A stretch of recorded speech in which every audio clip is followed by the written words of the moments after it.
Hey friends, welcome to Motivational Minute here on the Atelier channel where I'm Paige. I'm going to give us all a pep talk in a 60-second video. So last Monday, there was no Motivational Minute.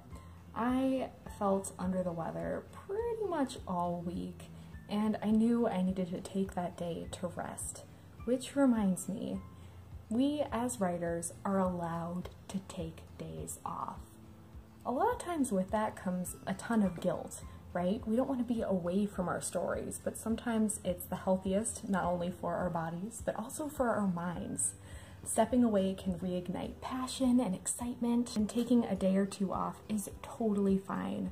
Just remember to jump back in as soon as you're feeling better, as soon as you've taken that deep breath, and take that renewed energy and get back to work. Subscribe for more motivation and inspiration. Check out all the links down below, and I will see you next time. Bye, everyone!